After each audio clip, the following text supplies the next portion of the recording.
আচমকা বিশালাকৃতির আম গাছ ভেঙে পড়ে ঘটল বিপত্তি। রবিবার রাতে আগরতলা বুদ্ধ মন্দির এলাকায় আসাম রাইফেলস ক্যাম্পের একটি আম গাছের বিশাল অংশ ভেঙে পড়ে রাস্তায়। তার ফলে বিদ্যুৎ পরিবাহীর তার সম্পূর্ণ বিচ্ছিন্ন হয়ে যায় এই এলাকায়। একই সাথে রাধানগর থেকে ব্যস্ততম এই রাস্তা এক পাশ সম্পূর্ণ বন্ধ হয়ে পড়ে। খবর পেয়ে ছুটে আসে স্থানীয় প্রশাসন সহ বিদ্যুৎ নিগমের কর্মীরা। সঙ্গে সঙ্গে শুরু হয় সংস্কারের কাজ, যদিও এই ঘটনায় কোনো হতাহতের খবর পাওয়া যায়নি।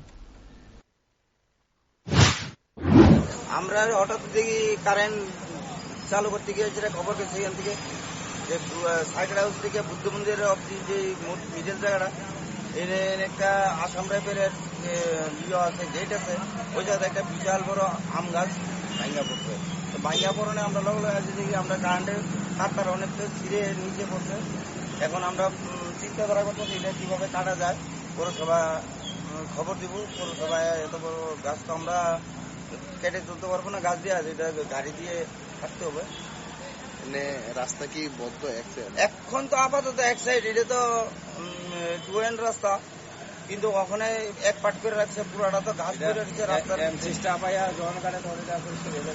এরপর আমরা লাইসেন্স করতে হবে না, বিশাল বড় গাছ কিভাবে পড়লো এটাও বোঝা যায় না, বাতাস টাতাস নাই। এখন আপাতত কারেন্ট বিদ্যুৎ বদ্ধ আছে। এমনি কেউ কি কোনো আহত টাহত কিছু খবর দেখা? না না, এমনি কোনো আহত টাহত নাই।